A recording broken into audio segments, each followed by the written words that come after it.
خرید و فروخت کے مسائل کا تذکرہ چل رہا ہے۔ اس سلسلے میں بعض ناجائز صورتیں اور شکلیں ہیں، اس سے پہلے بیان کی جا چکی ہیں۔ ابو سعید خدری اور ابو ہریرہ رضی اللہ عنہما سے روایت ہے کہ رسول اللہ صلی اللہ علیہ وسلم نے ایک شخص کو خیبر پر عامل مقرر کیا کہ جاؤ خیبر میں جو کھجور کے باغات وغیرہ ہیں وہاں جو زکوٰۃ وصول ہوگی وہ لے کر آؤ۔ تو ایک شخص کو خیبر پر عامل مقرر کیا، بس وہ آپ صلی اللہ علیہ وسلم کی خدمت میں بہت عمدہ کھجوریں لے کر حاضر ہوا، یعنی خیبر سے جو کھجوریں حاصل ہوئیں بطور زکوٰۃ کے بہت ہی اعلیٰ اور عمدہ تھی۔ رسول اللہ صلی اللہ علیہ وسلم نے اس آدمی سے دریافت فرمایا، کیا خیبر میں پیدا ہونے والی سب کھجوریں اسی طرح کی ہوتی ہیں، یعنی عمدہ اور اچھی ہوتی ہیں؟ اس شخص نے عرض کیا، نہیں اے اللہ کے رسول صلی اللہ علیہ وسلم، اللہ کی قسم ہم دوسری کھجوریں 2 صاع اور کبھی 3 صاع دے کر یہ کھجوریں 1 صاع لیتے ہیں، یعنی سوکھی کھجوریں دے کر 2 کلو 3 کلو دے کر 1 کلو اچھی کھجور ہم لیتے ہیں۔ گزشتہ زمانے میں، پرانے زمانے میں جو کاروبار ہوتا تھا، پیسے دینے کی بجائے چیزوں کو عدل بدل کیا جاتا تھا، اس طرح کا کاروبار ہوتا تھا۔ تو اللہ کے نبی صلی اللہ علیہ وسلم کے زمانے میں مدینہ وغیرہ میں بھی اسی طرح کا کاروبار ہوتا تھا کہ عمدہ قسم کی کھجوریں حاصل کرنے کے لیے غیر عمدہ کھجوریں 2 کلو 3 کلو دے کر 1 کلو لیا جاتا تھا۔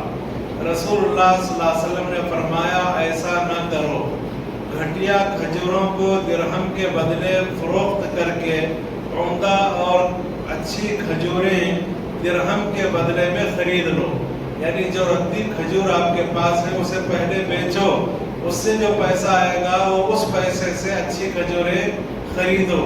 کیوں؟ اس لیے کہ اس میں سود کا امکان ہے کہ آپ ردی کھجوریں 2 کلو 3 کلو دے کر 1 کلو اچھی کھجور خرید رہے ہیں، تو اس میں سود کا امکان ہے کہ 2 اور 3 کے بدلے صرف آپ کو 1 کلو مل رہا ہے۔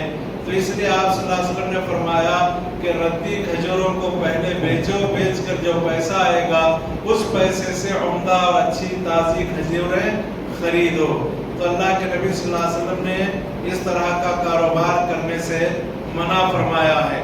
جب ایک ہی جنس ہے تو عدل بدل کر سکتے ہیں، لیکن برابر برابر لینا اور دینا ضروری ہے، اور نقدہ نقدی لینا اور دینا ضروری ہے۔ اس میں نہ ادھار ہو سکتا ہے نہ کمی بیشی ہو سکتی ہے۔ جابر بن عبداللہ رضی اللہ عنہما سے روایت ہے، انہوں نے کہا رسول اللہ صلی اللہ علیہ وسلم نے ڈھیر اور ڈھیر کے بیچنے سے منع فرمایا۔ اگر کھجور کا ایک ڈھیر ہے، اس ڈھیر کو بیچنے سے اللہ کے رسول نے منع فرمایا جس ڈھیر کا ماپ معلوم نہیں ہے۔ ایک اندازہ ہے کہ 50 کلو ہوگا، 100 کلو ہوگا، ایک اندازہ ہے، یقینی طور پر معلوم نہیں ہے، تو اس کو بیچنے سے اللہ کے نبی صلی اللہ علیہ وسلم نے منع فرمایا مقرر کھجور کے بدلے۔ فرض کیجئے تازی کھجور ایک ڈھیر لگا ہوا ہے، اور اس تازی کھجور کو حاصل کرنے کے لیے آپ ایک اندازے سے 60 کلو سوکھی کھجور دے دیں، اس طرح کا کاروبار کرنا منع ہے، اس لیے کہ وہ ڈھیر کا پتہ نہیں ہے کہ وہ کتنا ہے، لہذا اس ڈھیر کو بیچا جائے گا یا سوکھی کھجور کو بیچا جائے گا، اور اس تازہ کھجور کے ڈھیر اور ڈھیر کو خریدا جائے گا۔ اللہ کے نبی صلی اللہ علیہ وسلم نے اس سے بھی منع فرمایا ہے۔ اور معمر بن عبداللہ رضی اللہ عنہ سے روایت ہے، وہ کہتے ہیں کہ اناج کے بدلے اناج برابر برابر لیا اور دیا جائے گا، اور ہمارا جو غلہ تھا اور ہمارے کھانے کی جو غذا اور اناج تھا اس وقت جو تھا، تو معلوم ہوا کہ اگر جو کے بدلے جو آپس میں عدل بدل کرنا ہے تو برابر برابر کرنا ہوگا، اس میں کمی بیشی نہیں ہو سکتی۔ اچھے قسم کا جو اور خراب قسم کا جو، خراب قسم کا جو 2 کلو اچھے قسم کا جو 1 کلو اس طرح لینا اور دینا اور عدل بدل کرنا جائز نہیں ہے. اللہ کے نبی صلی اللہ علیہ وسلم نے اس سے منع فرمایا ہے. سمرہ بن جندب رضی اللہ عنہ سے روایت ہے کہ نبی صلی اللہ علیہ وسلم نے منع فرمایا جانور کے کاروبار سے جانور کے بدلے میں ادھار. یعنی اگر آپ کے پاس ایک بکری ہے, کسی کو بکرے کی ضرورت ہے, بکری دے کر بکرا کوئی لینا چاہ رہا ہے تو یقیناً لے سکتے ہیں, لیکن ادھار کاروبار کرنا جائز نہیں ہے. اللہ کے نبی صلی اللہ علیہ وسلم نے جانوروں کا کاروبار ادھار یعنی عدل بدل کے مقابل طور پر کرنے سے منع فرمایا ہے. نقدہ نقدی ہے یا دونوں جانور آمنے سامنے موجود ہیں تو ایک دوسرے جانور کو بالمقابل پیش کیا جا سکتا ہے اور دیا جا سکتا ہے. اسی طرح ابو امامہ رضی اللہ عنہ سے روایت ہے, اللہ کے نبی سے روایت کرتے ہیں, اللہ کے نبی صلی اللہ علیہ وسلم نے فرمایا جس کسی نے اپنے بھائی کے لیے کوئی سفارش کی, اس کے بعد وہ اسے کوئی تحفہ دے اور وہ اسے قبول کر لے تو وہ سود کے بہت ہی بڑے دروازے پر پہنچ گیا.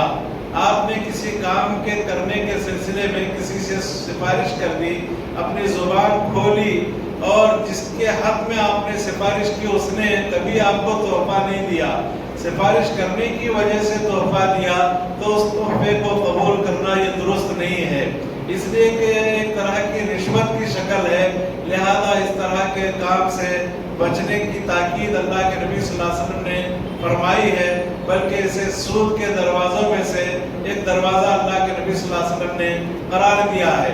ہاں پہلے سے آپ کا لین دین تھا, تحفے تحائف آپ لیتے دیتے تھے, اتفاق سے سفارش کرنے کے بعد بھی آپ نے کسی کو تحفتاً کوئی چیز دے دی تب ایسی صورت میں جائز ہے. کبھی کسی نے آپ کو تحفہ نہیں دیا, محض سفارش کرنے کی وجہ سے تحفہ دیا گیا تو اس تحفے کو قبول کرنے سے اللہ کے نبی صلی اللہ علیہ وسلم نے منع فرمایا ہے. عبداللہ بن عمرو بن عاص رضی اللہ عنہ سے روایت ہے, انہوں نے کہا لعن رسول اللہ الراشی والمرتشی, اللہ کے رسول صلی اللہ علیہ وسلم نے رشوت دینے والے اور رشوت لینے والے دونوں پر لعنت بھیجی ہے, یعنی دونوں بھی اللہ کی رحمت سے دور ہیں. بسا اوقات ایسا ہوتا ہے کہ آپ کو اپنا حق لینے کے لیے رشوت دینا ہوتا ہے, بغیر رشوت دیے آپ اپنا حق حاصل نہیں کر سکتے یا اپنے آپ کو ظلم سے نہیں بچا سکتے, تو ایسی مجبوری میں آپ رشوت تو دے سکتے ہیں لیکن یہ آپ کے حق میں رشوت نہیں ہے, البتہ لینے والے کے حق میں رشوت ہے.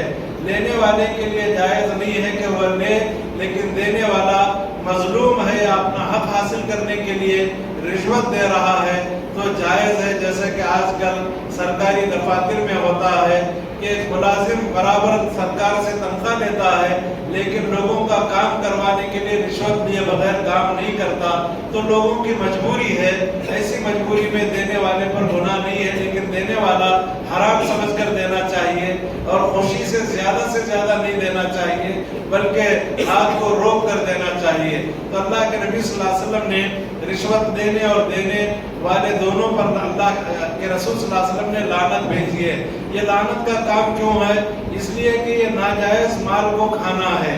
جبکہ ایک آدمی ملازم ہے, اسے تنخواہ مل رہی ہے, پھر بھی اضافی چیز اپنی طرف سے لوگوں سے بٹور رہا ہے تو یہ زیادتی ہے, ظلم ہے اور ناحق مال کھانا ہے. اس لیے اللہ کے رسول صلی اللہ علیہ وسلم نے اس بات سے منع فرمایا.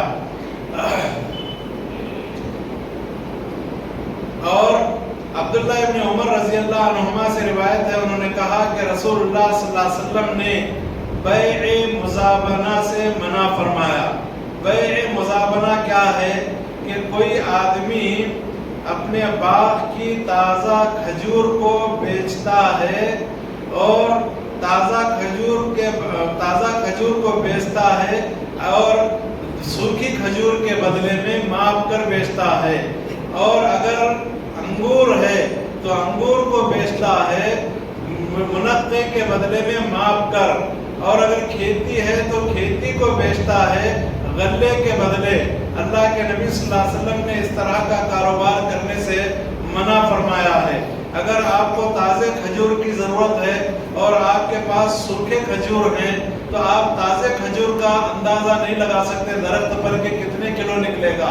آپ سوکھے کھجور ایک اندازے سے دے رہے ہیں تو ظاہر ہے کہ اس میں کمی بیشی ہوگی, ایک طرح کا دھوکہ ہے. اور یہی صورتحال انگور اور منقع اور کشمش میں ہے. لہذا اس طرح کا کاروبار کرنے سے اللہ کے نبی صلی اللہ علیہ وسلم نے منع فرمایا ہے. اور اسی طرح کے مسائل ہیں جن کا تعلق زراعت اور کھیتی کے مسائل سے ہے. اور ایک حدیث ہے, اللہ کے رسول صلی اللہ علیہ وسلم نے پھلوں کے فروخت کرنے سے منع فرمایا یہاں تک کہ پھل پختہ ہو جائیں. اگر درخت کے اوپر کیری پختہ ہو جائے تب تو آپ بیچ سکتے ہیں, ابھی پھول نکلے ہوئے ہیں اور پھول کے ساتھ آپ درخت کا سودا کر رہے ہیں اور کیریوں کا سودا کر رہے ہیں تو یہ جائز اور درست نہیں ہے. اللہ کے نبی نے بیچنے والے کو بھی منع فرمایا اور خریدنے والے کو بھی آپ صلی اللہ علیہ وسلم نے منع فرمایا ہے.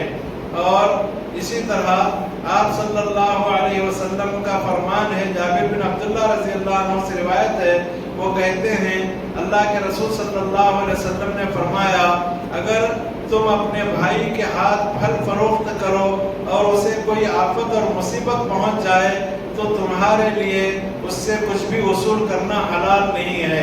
آپ نے کوئی کھیت بیچا اور اتفاق سے اس کھیت اور درختوں کو کوئی آفت آ گئی اور کیڑ لگ گئی اور وہ بیچارہ خریدنے والا پھل کو حاصل ہی نہیں کر سکا تو بیچنے والے کے لیے جائز نہیں ہے کہ وہ ان پھلوں کی قیمت حاصل کرے, اس لیے کہ خریدنے والے کو نقصان ہی نقصان ہے.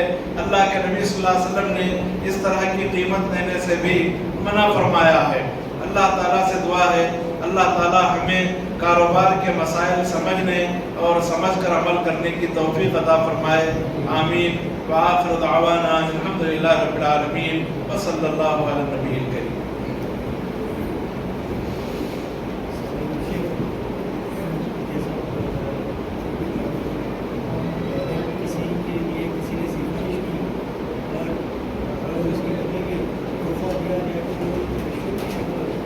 جیسے اس کی ایک مثال ہے, آپ کو بیت المال کی طرف سے تنخواہ مقرر ہے اور آپ کو بھیجا گیا کہ فلاں فلاں علاقے میں جا کر لوگوں کی زکوٰۃ وصول کر کے لائیں. تو آپ زکوٰۃ وصول کر کے تو لا رہے ہیں لیکن وہ زکوٰۃ دینے والے آپ کو الگ سے تحفہ دے رہے ہیں تو وہ تحفہ قبول کرنا جائز نہیں ہے, الا یہ کہ پہلے سے آپ کو تحفہ دیتے تھے تب جو ہے وہ تحفہ قبول کرنا جائز ہے. کیوں تحفہ قبول کرنا جائز نہیں؟ اس لیے کہ آپ زکوٰۃ وصول کرنے کی وجہ سے وہ تحفہ دے رہے ہیں, ان تک پہنچنے کی وجہ سے. تو یہی صورتحال سفارش کی ہے کہ آپ کسی کے بارے میں کوئی سفارش کر رہے ہیں کہ بھائی یہ بہت اچھے آدمی کو آپ قرض دے دیجیے, تو اب وہ قرض لے کے کیا کر رہے ہیں, آپ سفارش کریں بول کے اس میں سے 500,000 روپے آپ کو دے رہے ہیں. تو گویا کہ وہ ایک طرح کی رشوت دے رہے ہیں, ایک طرح کی رشوت دے رہے ہیں. اس لیے اللہ کے رسول صلی اللہ علیہ وسلم نے منع کیا. ہاں پہلے سے آپ کو لیتے دیتے رہے ہیں اور اس موقع پر بھی دے رہے ہیں تو کوئی حرج نہیں ہے, لیکن محض قرض دلانے کی وجہ سے آپ کو دے رہے ہیں تب صحیح نہیں. ایک تو یہ ہے. دوسرا دلالی ہے, بروکری اور دلالی وہ جائز ہے, ایک طرفہ جائز ہے. آپ کچھ محنت کر رہے ہیں, کسی کو زمین دلا رہے ہیں, دکان دلا رہے ہیں, محنت کر رہے ہیں تو ایک طرف سے آپ اپنے جائز انداز میں آپ دلالی اور محنت آنا لے سکتے ہیں. ایک طرف سے, دو طرف سے لینا درست نہیں ہے. ایک آدمی کا دو طرف سے لینا درست نہیں ہے. کرایہ کا گھر پہ رہ تو لے رہے اونر سے بھی لے رہے تو صحیح نہیں ہے. دو طرفہ جائز نہیں. کیوں جائز نہیں ہے؟ دونوں کو دھوکہ دے رہے ہیں. جس کو آپ زمین دلا رہے ہیں اسے کہہ رہے ہیں کہ واجبی دام میں دلاؤں گا, جس کی زمین بکا رہے ہیں کہہ رہے ہیں کہ اچھے دام سے بکاؤں گا. تو گویا کہ اس میں دھوکہ ہے. لہذا اس طرح دو طرفہ لینا درست نہیں. ایک طرف سے کس کی طرف سے؟ کسی بھی طرف سے. اگر خریدنے والا آپ سے بول رہا ہے کہ میں خریدنا چاہ رہا ہوں مجھے دلائیے, تو آپ ایک طرف سے لیں گے تو اس کا فائدہ کیا ہوگا؟ جس طرح آپ اپنے لیے خریدتے ہیں چکا کر ویسا اس کے لیے بھی خریدیں گے یا بیچنے جی. تو دو طرف سے ہاں صحیح نہیں ہے, شران صحیح نہیں ہے, شران صحیح نہیں. البتہ دو طرف سے دو آدمی الگ الگ ہیں تو الگ بات ہے, لیکن وہ دونوں آدمی ساز باز نہیں کرنا کہ اس آدمی کو ہر حال میں ہم دلا کے رہیں گے. دونوں ساز باز نہیں کرنا. یہ بروکر کی دکان ہے سر, آپ بھی آ کے مل رہے ہیں, بھی آ کے مل رہے ہیں, دونوں میں بولا ایک کو 2% دے دینا, جو بھی ملا 1 کروڑ میں ملتا تو 2% دینا, تو 2 لاکھ. تو ادھر سے ملے گا نہیں, اس میں ہر حال میں دھوکہ ہے.